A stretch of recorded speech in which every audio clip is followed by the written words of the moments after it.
ಎಲ್ಲಿ ನಾವೀಗ ಹೋದ್ರು ನೀವು ಉಪಾಸನ ಅಲ್ಲ, ನೀವು ಉಪಾಸನ ಅಲ್ಲ ಅಂತೇಳಿ ಅಷ್ಟು ಖುಷಿ ಆಗ್ತದೆ. ಹೇಳಿದ್ರೆ 4 ಗೋಡೆಯ ಮಧ್ಯದಲ್ಲಿ ನಾವಿದ್ದದ್ದು, ಯಾರು ಗುರುತಿಸ್ತಿರ್ಲಿಲ್ಲ. ಹಾಗೆ ಉಪಾಸನಕ್ಕೆ ಜಾಯಿನ್ ಆಗಿ ಈಗ ಫುಲ್ ಹ್ಯಾಪಿಯಲ್ಲಿದ್ದೇವೆ. ಪ್ರಾಯದ ಮಿತಿ ಇಲ್ಲದೆ ಯಾರೂ ಸಹ ನೃತ್ಯ ಮಾಡಬಹುದು ಎಂದು ತಿಳಿಸಿಕೊಟ್ಟವರು ನಮ್ಮ ಗುರು ಪ್ರತೀಕ್ಷಾ ಪ್ರಭುರವರು. ಮಕ್ಕಳಾದ ಮೇಲೆ ನನ್ನ ಲೈಫ್ ಅಲ್ಲಿಗೆ ಮುಗೀತು ಅಂತ ಇದ್ದೆ.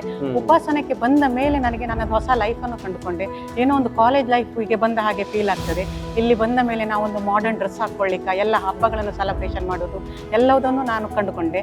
ಎಲ್ಲ ಗೊತ್ತಿದ್ದವನಿಗೆ ಕಲಿಸಿದಾಗ ಒಂದು ಖುಷಿ ಸಿಗುವುದಿಲ್ಲ. ಏನೂ ಗೊತ್ತಿಲ್ಲದವನಿಗೆ ಒಂದೇನಾದ್ರೂ ಕಲಿಸಿದಾಗ ಅವರಿಂದ ಸಿಗುವ ಬ್ಲೆಸ್ಸಿಂಗ್ ಆಗ್ಲಿ, ಅವರಿಗೊಂದು ಸಿಗುವ ಆ ಖುಷಿ ಆಗ್ಲಿ ನಮ್ಗೆ ಎಲ್ಲಿಯೋ ಕರ್ಕೊಂಡು ಹೋಗ್ತದೆ. ಹೇಳೋದಕ್ಕೆ ಉದಾಹರಣೆಯೇ ಉಪಾಸನೆ. ನಮಸ್ಕಾರ ವೀಕ್ಷಕರೇ, ಒಂದು ಸ್ಫೂರ್ತಿದಾಯಕ ವಿಡಿಯೋಗೆ ನಿಮಗೆ ಸ್ವಾಗತ. ಸ್ಫೂರ್ತಿಪಥ, ordinary but extraordinary, brought to you by Devagiri tea, presented by Avinash Kamath. ನಾನು ಅವಿನಾಶ್. ಈ ಸ್ಟೋರಿನಲ್ಲಿ ಫೀಚರ್ ಆಗ್ತಾ ಇರುವಂತದ್ದು ಮಂಗಳೂರಿನಲ್ಲಿರುವ ಉಪಾಸನ ಅಂತ ಒಂದು ಡ್ಯಾನ್ಸ್ ಅಕಾಡೆಮಿ. ಇದರ ವಿಶೇಷತೆ ಏನು ಅಂತಂದ್ರೆ, ಆಗ್ಲೇ ಇದು ಆರಂಭ ಆಗಿ 10 ವರ್ಷಗಳಾಗಿವೆ. ಇಲ್ಲಿ 7 ರಿಂದ 70 ವರ್ಷದವರೆಗಿನ ಹುಡುಗಿಯರು ಮತ್ತು ಮಹಿಳೆಯರು ಡ್ಯಾನ್ಸ್ ಕಲಿಯೋದಕ್ಕೆ ಬರ್ತಾರೆ. ಏನು ಬರೀ ಲೇಡೀಸ್ ಮಾತ್ರ ಅಂತ ಕೇಳಿದ್ರೆ ಹೌದು, ಇದು ಮಹಿಳೆಯರಿಗಾಗಿ ಮಾತ್ರ ಇರುವಂತ ಒಂದು ಡ್ಯಾನ್ಸ್ ಕ್ಲಾಸ್. ಇದರ ಫೌಂಡರ್ ಪ್ರತೀಕ್ಷಾ ಪ್ರಭು ಅಂತ, ಅವರ ಲೈಫ್ ಸ್ಟೋರಿ ಸಿಕ್ಕಾಪಟ್ಟೆ ಇನ್ಸ್ಪೈರಿಂಗ್ ಆಗಿದೆ. That's A different story all together. Dance ಮಾಡ್ತಾ ಮಾಡ್ತಾ ಜೀವನದಲ್ಲಿ ತುಂಬಾ ಖುಷಿಯಾಗಿರ್ಬೇಕು ಅನ್ನೋದೇ ಇವರ ಮೂಲ ಉದ್ದೇಶವಾಗಿದೆ. ಹಾಗಂತ ಇವರು ಡ್ಯಾನ್ಸಿಗೆ ಮಾತ್ರ ಸೀಮಿತವಾಗಿಲ್ಲ. ಹಲವು ವ್ಯಕ್ತಿತ್ವ ವಿಕಸನ ಚಟುವಟಿಕೆಗಳ ಜೊತೆಗೆ ಸಮಾಜಮುಖಿ ಕಾರ್ಯಗಳನ್ನು ಕೂಡ ಬಹಳ ಜೋರಾಗಿ ಮಾಡ್ತಾ ಇದ್ದಾರೆ. ಇಲ್ಲಿ ಜಾತಿ, ವಯಸ್ಸು, ಮತ, ಧರ್ಮದ ಭೇದ ಇಲ್ಲ. ಇಲ್ಲಿ ಡ್ಯಾನ್ಸ್ ಕಲಿಯೋದಕ್ಕೆ ಬಂದವರ ಬದುಕು ಸಕಾರಾತ್ಮಕವಾಗಿ ಹೇಗೆ ಬದಲಾಗಿದೆ ಅನ್ನೋದನ್ನ ನೋಡೋಣ ಈ ಸ್ಪೆಷಲ್ ಸ್ಟೋರಿ. ಬದುಕೆ ಅನಿರೀಕ್ಷಿತ, ಹಾಗೆ ನಮ್ಮ ಈ ಉಪಾಸನ ಡಾನ್ಸ್ ಕ್ಲಾಸ್ ಅನಿರೀಕ್ಷಿತವಾಗಿ ನಾವು ಅನ್ಕೊಳ್ಳದೆ ಪ್ರಾರಂಭವಾದದ್ದು. I am 71.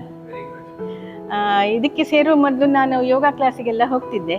ಅದರಲ್ಲೆಲ್ಲ ಯೋಗ ಎಲ್ಲ ಮಾಡಿ ಅಲ್ಲಿ ನನಗೆ ಇವರ ಪರಿಚಯ ಆಯಿತು, ಟೀಚರ್ ಪರಿಚಯ ಆಯಿತು. ಆಕ್ಚುಲಿ ನಾನು ಡಾನ್ಸ್ ಕಲಿಲಿಲ್ಲ, ಆದರೆ ಡಾನ್ಸ್ ಎಲ್ಲಿಯೋ ಒಂದು ಸ್ವಲ್ಪ ಇಂಟ್ರೆಸ್ಟ್ ಇತ್ತಿರಬಹುದು. ಅವಕಾಶಗಳು ಸಿಕ್ಕಿತು, ಉಪಯೋಗಿಸಿಕೊಂಡೆ.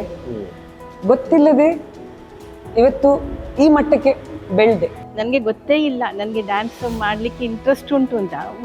ನೋಡ್ತಾ ಇದ್ದೆ, ಇದರಲ್ಲಿ ಟಿ ವಿಯಲ್ಲೆಲ್ಲ ನೋಡ್ತಾ ಇದ್ದೆ. ಮತ್ತು ಅವರು ಕಲಿಸಿಕೊಟ್ರು. ಅವತ್ತಿಂದ ಅವರಿಗೆ ಪೆಸ್ಟರ್ ಮಾಡಿದೆವು, ನೀವೊಂದು ಕ್ಲಾಸ್ ತಗೊಳ್ಳೋ ಮೊದಲು, ದಿಸ್ ಈಸ್ 10 ವರ್ಷ ಮೊದಲು ಅವರಿಗೆ ಹೇಳಿ ಮತ್ತೆ ಅವರಿಗೆ ಅವರಲ್ಲಿ ಸೇರಿಕೊಂಡಿದ್ದು. ಈಗ ಗಮ್ಮತ್ತಾಗ್ತಾ ಉಂಟು. ಡಾನ್ಸ್ ಕ್ಲಾಸ್ ತುಂಬಾನೇ ಇದೆ. ಆದರೆ ನಮ್ಮ ಈ ಉಪಾಸನದಲ್ಲಿ ಸ್ಪೆಷಲ್ ಯಾಕೆ ಅಂತ ಹೇಳಿದ್ರೆ, ಇಲ್ಲಿ ನಾವು ಕ್ಯಾಟಗರೀಸ್ ಅಂತ ಮಾಡಲಿಲ್ಲ. ಮಕ್ಕಳಿಗೊಂದು, ಯಂಗ್ಸ್ಟರ್ಸಿಗೊಂದು, ಸೀನಿಯರ್ಸಿಗೊಂದು ಅಂತ. ಈ ಕ್ಲಾಸ್ ಅಲ್ಲಿ specially non dancers and senior citizens ಹೇಳುವ ಒಂದು ಕಾನ್ಸೆಪ್ಟ್ ಅನ್ನು ನಾನು ಮಾಡಬೇಕು ಹೇಳಿ ಆಲೋಚನೆ ಮಾಡಿಕೊಂಡು ಇದನ್ನು ಸ್ಟಾರ್ಟ್ ಮಾಡಿದೆ. ನನಗೀಗ 75 ವರ್ಷ. ನನಗೆ ಉಪಾಸನಕ್ಕೆ ಸೇರಿಸಿದ್ದು ನನ್ನ ಆಪ್ತ ಗೆಳತಿ ಗೀತಾ ಮಲ್ಯಾರವರು.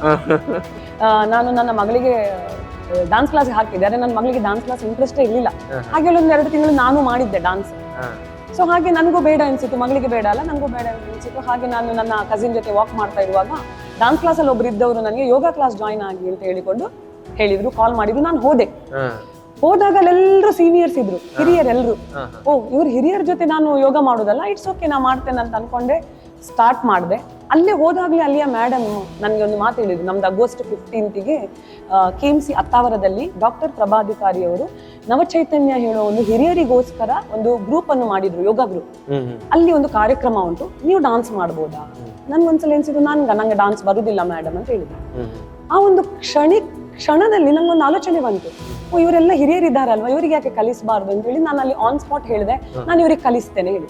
ನಿಜವಾಗ್ಲೂ ನಂಗೆ ಡಾನ್ಸೇ ಬರ್ತಿರ್ಲಿಲ್ಲ, ನಾನು ಹೇಳಿ ಬಂದಿದ್ದೇನೆ ಮನೆಗೆ. ಅವರೆಲ್ಲ ಖುಷಿ ಆಯ್ತು, ಯಾರೆಲ್ಲ ಇದ್ದೀರಿ ಅಂತ ಮೇಡಮ್ ಕೂಡ್ಲೇ ಹೇಳಿದ್ರು. 15 ಜನ ಕೈ ಮೇಲೆ ಮಾಡಿದ್ರು. ಮನೆಗೆ ಬಂದೆ, ಮಗಳ ಹತ್ರ ಹೇಳಿದೆ, ಅಲ್ಲಿ ಪ್ಲಸ್ ಪಾಯಿಂಟ್ ಅಂತ ಹೇಳ್ಬೇಕಾ, ನಮ್ಮ ಮಕ್ಕಳು. ಸೊ ನನ್ನ ಮಗಳೇ ನನ್ನ ಗುರು ಅಂತ ಹೇಳ್ಬೋದು. ಸ್ಟಾರ್ಟ್ ಆದಾಗ ಹೇಳಿದ್ದೆ, ನನಗೆ ಅರ್ಥ್ರೈಟಿಸ್ ಉಂಟು ನೋಡಿ ಅಂತ ಹೇಳಿ. ಅವರು ನಮಗೆ ಅದಕ್ಕೆ ತಕ್ಕಂಗೆ ನಮಗೆ ಏನು ಜಾಸ್ತಿ ವೇಟ್ ಇದು ಮಾಡದೆ ಅವರ ಹೇಳ್ಕೊಡ್ತಾರೆ. ಅವ್ರು ಹೇಳ್ಕೊಡೋ ರೀತಿ ನನಗೆ ತುಂಬಾ ಖುಷಿ ಆಗ್ತದೆ. 75 ವರ್ಷದ ನನಗೆ ನೃತ್ಯ ಮಾಡಬಹುದೆಂಬ ಕಲ್ಪನೆ ಸಹ ಇರಲಿಲ್ಲ. ಇಲ್ಲಿ ಸೇರಿದ ನಂತರ ನನ್ನ ಜೀವನ ಶೈಲಿಯೇ ಬದಲಾಗಿದೆ ಎಂದು ನಾನು ಧೈರ್ಯವಾಗಿ ಹೇಳಬಲ್ಲೆ. ಕೆಲವಿದ್ರಲ್ಲಿ ಮುದುಕರು ಅಂತಂದ್ರೆ ಸ್ವಲ್ಪ ಕಡೆಗಣಿಸ್ತಾರಲ್ವಾ, ಹಾಗಲ್ಲ. ಇಲ್ಲಿ ಚಂದ ಮಾಡಿ ಎಲ್ಲರೂ ಮಿಕ್ಸ್ ಆಗಿ ಒಳ್ಳೆ ಖುಷಿ ಆಗ್ತದೆ. ನಾವಿಬ್ಬರು ಅಕ್ಕ ತಂಗಿ, ನಾವು ಉಪಾಸನಕ್ಕೆ ಬಂದು 9 ವರ್ಷ ಆಯ್ತು. ಹಾಗೆ 9 ವರ್ಷದ ಮುಂಚೆ ನಾವು ಹೀಗೆ ಬಂದದ್ದು, ಏನಂತೇಳಿ ನೋಡ್ಲಿಕ್ಕೆ. ನಮ್ಗೆ ಅಂದ್ರೆ ಗೊತ್ತಿರ್ಲಿಲ್ಲ ಡ್ಯಾನ್ಸ್ ಉಂಟು ಅಂತೇಳಿ ಹೇಳ್ತಾ ಇದ್ರು. ಹಾಗೆ ಎಂತ ಅಂತೇಳಿ ನೋಡ್ಲಿಕ್ಕೆ ಬಂದೆವು ನಾವಿಬ್ರು. ಬಂದವರು 9 ವರ್ಷದಿಂದ ಫುಲ್ ಹ್ಯಾಪಿ. ಲೈಫ್ ಹೇಳಿದ್ರೆ ಲೈಫ್ ಜಿಂಗಾಲ ಆಯ್ತು ನಮ್ದು. ಮತ್ತೆ ಮೇನ್ ಇಲ್ಲಿ ಉಪಾಸನ ಡ್ಯಾನ್ಸ್ ಓನ್ಲಿ ಎಲ್ಲ ರೀಲ್ಸ್ ಮಾಡ್ತೇವೆ. ಹಾಗೆ ಆ ರೀಲ್ಸಿನ ಪ್ರಭಾವದಿಂದ ಮನೆಗೆ ಹೋಗಿ ಗಂಡನೊಟ್ಟಿಗೆ ನಾನು ರೀಲ್ಸ್ ಮಾಡ್ತಾ ಇದ್ದೇನೆ. ನಾನು ಯಾರ ಹತ್ರ ಸಹ ಅಡ್ಜಸ್ಟ್ ಆಗ್ತೇನೆ. ಇಲ್ಲಿ ಏನ್ ಗೊತ್ತಾ ಸರ್, ಎಲ್ಲರನ್ನು ಅರಿತುಕೊಂಡು ಬಾಳ್ಬೇಕು. ಸೊ ಹಾಗೆ ಹಿರಿಯರಾಗಿಯೇ ಇರ್ತೇನೆ ನಾನು, ಮಕ್ಕಳಲ್ಲಿ ಮಕ್ಕಳಾಗೇ ಇರ್ತೇನೆ, ಯಂಗ್ಸ್ಟರ್ಸ್ ಹತ್ರ ಯಂಗ್ಸ್ಟರ್ಸ್ ಆಗೇ ಇರ್ತೇನೆ. ಸರ್ ಈಗ ನಾನು ಮದುವೆ ಆಯ್ತು, ಮಗಳಾದ್ಲು, ಆ ನಂತರ ನನ್ನ ಲೈಫ್ ಇದೆ, ಕೆಲಸ, ಮನೆ, ಮಗಳು, ಹಾಗೆ. ಆದ್ರೆ ನಮ್ಗೆ ಅಂತ ನಾವು ಯಾವುದೇ ಟೈಮ್ಗಳನ್ನು ಕೊಡುದಿಲ್ಲ. ನಮ್ಗೆ ಹೇಳುವ ಟೈಮ್ ನಾವು ಕೊಡುದಿಲ್ವಾ? ನಮ್ಮ ಮನೆಗೆ ಕೊಡ್ತೇವೆ, ನಮ್ಮ ಮಕ್ಕಳು, ಅದು ನಮ್ಮದೇ ಅಲ್ವಾ? ಎಸ್, ಅವರೆಲ್ಲರೂ ನಮ್ಮವರೇ, ಅವರಿಂದ ನಾವಿದ್ದೇವೆ. ಆದ್ರೆ ನಮ್ಗೆ ಇಷ್ಟವಾದ ಕೆಲಸಗಳನ್ನ ಏನ್ ಮಾಡ್ತಾ ಇದ್ದೇವೆ. ಎಕ್ಸಾಂಪಲ್ ಕುಕ್ಕಿಂಗ್ ಎಷ್ಟೋ ಜನರಿಗೆ ಇಷ್ಟ, ಅದು ಮಾಡ್ತಾನೆ ಇರ್ತಾರೆ. ಆದ್ರೂ ಡ್ರಾಯಿಂಗ್ ಇರ್ಲಿ, ಹೊಲಿಗೆ ಇರ್ಲಿ, ಹಾಗೆ ಡಾನ್ಸ್ ಇರ್ಲಿ, ನಾನಾ ಕವಿತೆ ಬರೆಯುವುದಾಗ್ಲಿ, ಆದ್ರೆ ಅವರಿಗೆ ಗೊತ್ತಿರೋದಿಲ್ಲ ಅವರಲ್ಲಿ ಏನ್ ಟ್ಯಾಲೆಂಟ್ ಇದೆ. ಸೊ ನನ್ಗೆ ಗೊತ್ತಾದದ್ದು ನನ್ನ ವಿಚಾರದಲ್ಲಿ ನನಗೆ ಡಾನ್ಸ್ ಅಲ್ಲಿ ಇಂಟ್ರೆಸ್ಟ್ ಉಂಟು, ಅದನ್ನು ನಾನು ಪಿಕ್ ಮಾಡಿ ನಾನು ಇದ್ರಲ್ಲಿ ಯಾಕೆ ಬೆಳಿಬಾರ್ದು ಹೇಳೋ ಒಂದು ವಿಚಾರವನ್ನು ಇಟ್ಕೊಂಡು ಸಿಕ್ಕಿದ ಅವಕಾಶಗಳನ್ನು ಇಲ್ಲಿ ನಾನು ಚಿಕ್ಕ ಒಂದು ವಿಷಯ ಆಡ್ ಮಾಡ್ಲಿಕ್ಕೆ ಇಷ್ಟಪಡ್ತೇನೆ ಸರ್. ಯಾವಾಗ್ಲೂ ಯಾವುದೇ ವಿಚಾರದಲ್ಲಿ ನನ್ಗೇನ್ ಲಾಭ ಇದೆ ಅಂತ ನಾವು ನೋಡ್ಕೊಳ್ಬಾರ್ದು, ಲಾಭವನ್ನು ಹುಡುಕಿಕೊಂಡು ಹೋಗ್ಲೇಬಾರ್ದು. ಅಲ್ಲಿ ನಮ್ಮ ಖುಷಿಯನ್ನು ಮಾತ್ರ ನೋಡ್ಕೊಳ್ಬೇಕು. ಆ ಖುಷಿ ನಿಮ್ಮನ್ನು ಎಲ್ಲಿಯೋ ಹೋಗಿ ತೋರಿಸ್ತದೆ. ಅದೇ ಇದು ಉಪಾಸನ. ನಾನು ಇಲ್ಲಿ ಬರುವಾಗ 3 ವರ್ಷದಿಂದ ಬರ್ತಾ ಇದ್ದೇನೆ. ಇಲ್ಲಿ ಯಾವುದೇ ನನಗೆ ಬರಹ, ಕವನ ಯಾವುದು ನನಗೆ 4 ಲೈನ್ ಬರೀಲಿಕ್ಕೆ ಗೊತ್ತಾಗ್ತಿರ್ಲಿಲ್ಲ. ಇಲ್ಲಿ ಬಂದ ಮತ್ತೆ ನಾನು ಸಣ್ಣ ಪುಟ್ಟ ಕವನ, ಕತೆ ಮತ್ತೆ ಲೇಖನ ಎಲ್ಲವನ್ನು ಬರಿತಾ ಇದ್ದೇನೆ. ಆದ್ರಿಂದ ಇಲ್ಲಿ ನಂಗೆ ಎಲ್ಲರ ಮೆಚ್ಚುಗೆ ಸಿಕ್ಕಿತ್ತು. ಪ್ರತಿಯೊಬ್ಬರು ನನ್ನನ್ನೀಗ ಅವಳು ಬರಿತಾಳೆ ಹೇಳ್ಕೊಂಡು ನನ್ನನ್ನು ಗುರುತಿಸಿರ್ತಾರೆ. ನಾನು ಎಜುಕೇಶನ್ ಅಲ್ಲಿ ಕಲ್ತದ್ದು ಖಾಲಿ 10ನೇ ಕ್ಲಾಸ್ ಮಾತ್ರ. ನಾನು ಸುರತ್ಕಲ್ಲಲ್ಲಿ ವಿದ್ಯಾದಾಯಿನಿ ಸ್ಕೂಲಲ್ಲಿ ಕಲ್ತದ್ದು. ಆ ಟೈಮಲ್ಲಿ ನಂಗೆ ಡಾನ್ಸ್ ಕಲಿಬೇಕಂತಿತ್ತು, ಮನೆಯಲ್ಲಿ ಸ್ವಲ್ಪ ಪ್ರಾಬ್ಲಮ್ ಇರುವ ಕಾರಣ ಕಲಿಲಿಕ್ಕೆ ಆಗ್ಲಿಲ್ಲ. ಆದ್ರೆ ನಂಗೆ ಡಾನ್ಸ್ ಅಲ್ಲಿ ಗುರು ಅಂತ ಸಹ ಯಾರೂ ಇಲ್ಲ. ನಾನು ಹೇಳಿದಾಗೆ ನಮ್ಮ ಸ್ಕೂಲಲ್ಲಿ ಡಾನ್ಸ್ ಕ್ಲಾಸ್ ಇದ್ದಾಗ ಸಹ ಆಗ ಒಂದು 50 ರೂಪಾಯಿ 100 ರೂಪಾಯಿ ಫೀಸ್ ಇದ್ದು, ಅದು ಕೊಡ್ಲಿಕ್ಕೆ ಕಷ್ಟ ಇದ್ರು ನಾನು ನಮ್ಮ ಸರ್ ಅನ್ನು ನೋಡ್ತಿದ್ದೆ. ಮನಸ್ಸಲ್ಲಿ ಒಂದು ಛಲ, ಧೈರ್ಯ, ಮಾಡಬೇಕು ಅಂತ ಏನಾದ್ರು ಆಲೋಚನೆ ಬಂದಾಗ ನಾವು ಏನೂ ಮಾಡಬಹುದು. ಅದಕ್ಕೆ ಎಜುಕೇಶನ್ ಬೇಕು ಅಂತಿಲ್ಲ. ಸೊ ಇದು ನನ್ನದೊಂದು ಆಲೋಚನೆ. ಹೆಂಗಸರೆಲ್ಲ ಸೇರಿ ಖಾಲಿ ಡ್ಯಾನ್ಸ್ ಮಾಡೋದು, ನಮ್ಮ ಅಡಿಗೆ ವಿಷಯ ಮಾತಾಡೋದು, ಅದು ಮಾತ್ರ ಅಲ್ಲ, ಒಂದು ಸಮಾಜಕ್ಕೆ ನಾವು ಸಮಾಜದಿಂದ ಇದುವರೆಗೂ ಏನು ತಗೊಂಡಿದ್ದೇವೆ ಅದರಲ್ಲಿ ಒಂದು ಚೂರಾದ್ರೂ ಸಮಾಜಕ್ಕೆ ಕೊಡುವ ಒಂದು ಅವಕಾಶ ನಮಗೆ ಇಲ್ಲಿ ಬಂದ ಮೇಲೆ ಅದು ನಮಗೆ ಸಿಗ್ತಾ ಇದೆ. ಇದು ಹೇಳಲಿಕ್ಕೆ ನನಗೆ ತುಂಬಾ ಖುಷಿ ಆಗ್ತಾ ಇದೆ.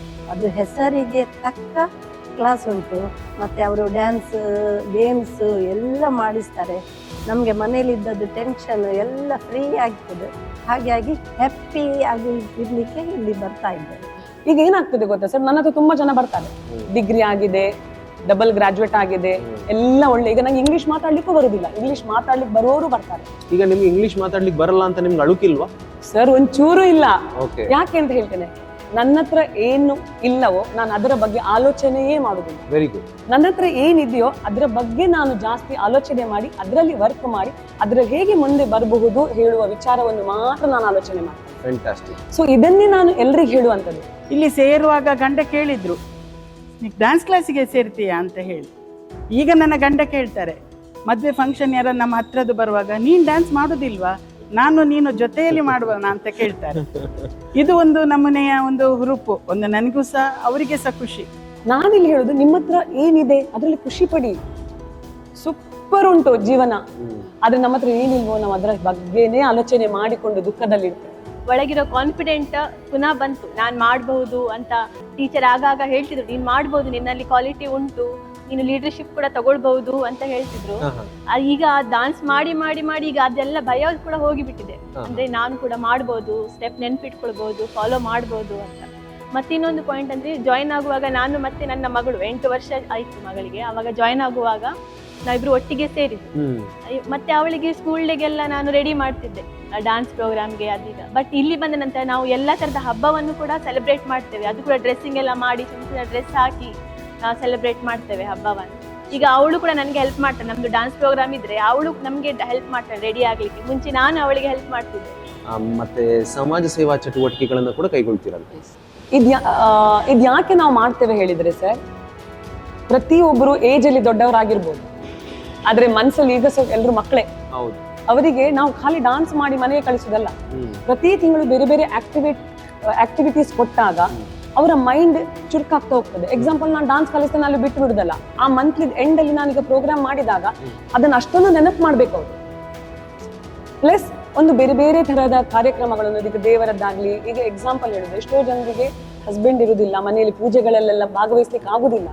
ಆ ಸಂದರ್ಭದಲ್ಲಿ ಇಲ್ಲಿ ನಾವು ದೇವರ ಆರಾಧನೆಗಳನ್ನು ಮಾಡ್ತೇವೆ. ಇಲ್ಲಿ ಬಂದವರು ಮಾಡ್ಬೋದು, ಪ್ರತಿಯೊಂದನ್ನು ಆರಾಮ್ಸೆ ಎದುರು ಬಂದು ಮಾಡ್ಬೋದು. ಇಲ್ಲಿ ಯಾವುದೇ ಜಾತಿ ಭೇದ ಇಲ್ಲ ನಮ್ಮಲ್ಲಿ. ಇಲ್ಲಿ ಬಂದ ಮೇಲೆ ನನಗೆ ಯಾರು ಹೇಗಿರ್ಬೇಕು ಎಲ್ಲ ನಮಗೆ ಗೊತ್ತಾಗ್ತದೆ. ಇಲ್ಲದಿದ್ರೆ ನಾವು 4 ಗೋಡೆಯಲ್ಲಿ ಇದ್ದ ಹಾಗೆ, ಮಂಜುಳಕ್ಕ ಹೇಳಿದ ಹಾಗೆ ನಮ್ಗೆ ಏನು ಗೊತ್ತಾಗ್ತಿಲ್ಲ. ನಾವು 15 ಮಕ್ಕಳಿಗೆ ಪ್ರತಿ ವರ್ಷ ಕಳೆದ 10 ವರ್ಷಗಳಿಂದ ನಾವು ಸ್ಕೂಲ್ ಫೀಸ್ ಕೊಡ್ತೇವೆ. ಅದು ಯಾಕೆ ಕೊಡ್ತಾ ಇದ್ದೇವೆ ಹೇಳಿದ್ರೆ, ನಾನು ನಿಮ್ಗೆ ಈಗ ಹೇಳಿದ ಹಾಗೆ 10ನೇ ಕ್ಲಾಸ್ ಕಲ್ತವಳು. ಆ ಟೈಮಲ್ಲಿ ನನಗೆ ಎಜುಕೇಶನ್ಗೆ ಯಾರು ಹೆಲ್ಪ್ ಮಾಡಲಿಲ್ಲ. ನಮ್ಮ ಇಡೀ ಉಪಾಸನ ತಂಡ ಇದು ನಾನು ಮಾಡುವಂಥದ್ದಲ್ಲ, ಇಲ್ಲಿ ನಾನು ಹೇಳುದು ಏನೂ ಇಲ್ಲ, ಇದೇನಿದ್ರು ನಮ್ಮದು. ಸೊ ನಮ್ಮ ಇಡೀ ಉಪಾಸನ ತಂಡದಿಂದ ನಾವು 15 ಮಕ್ಕಳಿಗೆ ಸ್ಕೂಲ್ ಫೀಸ್ ಕೊಡ್ತೇವೆ. ಹಾಗೆ ಪ್ರತಿ ವರ್ಷ ಅಕ್ಟೋಬರ್ ಅಲ್ಲಿ ಬೇರೆ ಬೇರೆ ಆಶ್ರಮಗಳಿಗೆ ಹೋಗಿ ನಾವು ಅವರಿಗೆ ಬೇರೆ ಬೇರೆ ಆಕ್ಟಿವಿಟೀಸ್ಗಳನ್ನು ಮಾಡಿ ಅವರಿಗೆ ಬೇಕಾದ ಅಗತ್ಯವಿರುವ ವಸ್ತುಗಳನ್ನು ಅವರಿಗೆ ಪೂರೈಸ್ತಾ ಇದ್ವಿ. ಹಾಗೆ ನವೆಂಬರ್ ಅಲ್ಲಿ ಆರ್ಫನೇಜ್, ಇಲ್ಲೇ ನಮ್ಮ ಶಾರದಾ ವಿದ್ಯಾನಿಲಯದ ಪಕ್ಕದಲ್ಲಿ ವಾತ್ಸಲ್ಯ ಧಾಮ ಹೇಳುವ ಒಂದು ಡಾಕ್ಟರ್ ಗಿರಿಧರ್ ರಾವ್ ಸಂಜೀವಿನಿ ಬಾಯಿ ವೃದ್ಧಾಶ್ರಮ ಉಂಟು. ಅಲ್ಲಿ ನಾವು ಆಶ್ರಮಕ್ಕೆ ಹೋಗ್ತಿದ್ವಿ ಉಪಾಸನ ತಂಡದಿಂದ. ಅಲ್ಲಿಯ ಸರ್ ಕಾಲ್ ಮಾಡಿ ಹೇಳಿದ್ರು, ಹೀಗೆ ನಮ್ಮ ಸ್ಟಾಫ್ ಬಿಟ್ಟಿದ್ದಾರೆ ಪ್ರತೀಕ್ಷಾ, ಕೋವಿಡ್ ಅಲ್ಲ, ಯಾರಾದರೂ ಇದ್ದಾರಾ ಹೇಳಿ. ಅದೇ ಟೈಮಲ್ಲಿ ನಾನು ಮನೇಲಿದ್ದೆ, ಸಂಜೆ ಕ್ಲಾಸಸ್ ಇರ್ತಿತ್ತು. ನನಗೆ ಹೀಗೆ ಒಂದು ಆಲೋಚನೆ ಬಂತು, ಯಾಕೆ ನಾನು ಹೋಗಬಾರ್ದು ಅಂತ ಸರ್ ಹತ್ರ ಹೇಳಿದೆ. ಸರ್ ನಾನು ಬರ್ತೇನೆ, ಇಲ್ಲ ಕೋವಿಡ್ ಅಲ್ಲ ಹೊರಗೆ ಬರ್ಲಿಕ್ಕೆ. ನಾನು ಹೇಳಿದೆ, ನಂಗೆ ಅಂಥದ್ದು ಏನು ಹೆದರಿಕೆ ಇಲ್ಲ, ಹೋಗುದಿದ್ರು ಒಳ್ಳೆಯ ವಿಚಾರಗಳನ್ನು, ಒಳ್ಳೆಯ ಆಲೋಚನೆಗಳನ್ನು ಇಟ್ಟುಕೊಂಡು ಒಳ್ಳೆಯ ಕೆಲಸಗಳನ್ನೇ ಮಾಡಿಕೊಂಡು ಹೋಗ್ತೇನೆ ಸರ್, ಏನು ನನಗೆ ಬೇಜಾರಿಲ್ಲ, ನಾನು ಬರ್ತೇನೆ ನೀವು ಪರ್ಮಿಷನ್ ಕೊಟ್ಟರೆ ಅಂತ. ಅವ್ರು ಪರ್ಮಿಷನ್ ಕೊಟ್ಟರು. ಆಗದಿಂದ ನಾನು ಈ ಆಶ್ರಮಕ್ಕೆ ಹೋಗ್ತಾ ಇದ್ದೇನೆ, ನನ್ನ ನಿರಂತರವಾದ ಸೇವೆಯಲ್ಲಿ ಸಲ್ಲಿಸ್ತಾ ಇದ್ದೇನೆ. ಸೊ ಇಷ್ಟೆಲ್ಲ ವಿಚಾರಗಳು ಈ ಉಪಾಸನದಿಂದಲೇ ಬಂದದ್ದು ಅಂತ ನಾನು ಹೇಳ್ಬೋದು. ಉಪಾಸನ ನಾನು ಸ್ಟಾರ್ಟ್ ಮಾಡದಿದ್ರೆ ಆಶ್ರಮಕ್ಕೆ ಹೋಗ್ತಿರ್ಲಿಲ್ಲ, ಆಶ್ರಮಕ್ಕೆ ಹೋಗದಿದ್ದಿದ್ರೆ ನನಗೆ ಇವತ್ತು ಆಶ್ರಮ ಸಿಗ್ತಿರ್ಲಿಲ್ಲ. ಸೊ ನಂದು ಮುಖ್ಯವಾಗಿ 3 ಮನೆ, ಸ್ವರ್ಗದಂಥ ಮನೆ ಹೇಳ್ಬೋದು. ಒಂದು ನನ್ನ ಮನೆ ಉಪಾಸನ, 2ನೇದು ನನ್ನ ಈ ಉಪಾಸನ ಡಾನ್ಸ್ ಕ್ಲಾಸ್, 3ನೇದು ನನ್ನ ಆಶ್ರಮ. ಸೊ ಇದೇ ನನ್ನ 3 ಜೀವನ.